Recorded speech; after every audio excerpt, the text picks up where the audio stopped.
E come Enrico Totti, la gente di Gorizia e dell'Isontino ha risposto, ha lanciato sì la stampella, ma una stampella pesante che speriamo di certo a qualcuno a Roma è arrivata, anche se in via virtuale.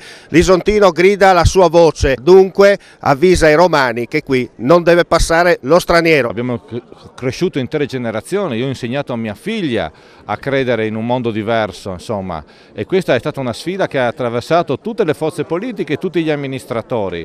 Oggi l'Isontino è un leader in molti settori economici, in molti settori sociali. Non può essere che abbiamo come nemico lo Stato che per questioni che sono assolutamente distanti e lontane da qualsiasi logica di qualità, di serietà, di competenza, decide che ogni tanto si tira via. Questo non può essere, insomma. I giochi romani vanno a farseli a Roma, noi qui vogliamo solamente avere la possibilità di continuare sulla nostra crescita e se qualcuno di questi ha sbagliato li mandiamo a casa. Sindaco, come Enrico Totti avete lanciato la stampella e speriamo che qualcuno a Roma gli sia arrivata in testa.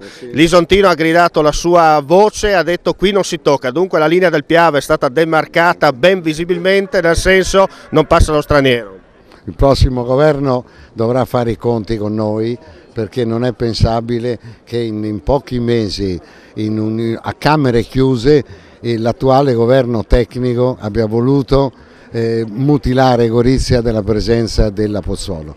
Sono certo che saremo ascoltati, chiunque vincerà le elezioni saremo ascoltati e Gorizia continuerà ad avere la presenza militare che ha sempre avuto. Punterete non solo i piedi ma qualcos'altro. Esatto, siamo persone abbastanza decise e per la prima volta Gorizia ha smesso di lamentarsi e ha voluto dimostrare invece la propria forza, la propria determinazione a resistere a questa ingiustizia intollerabile.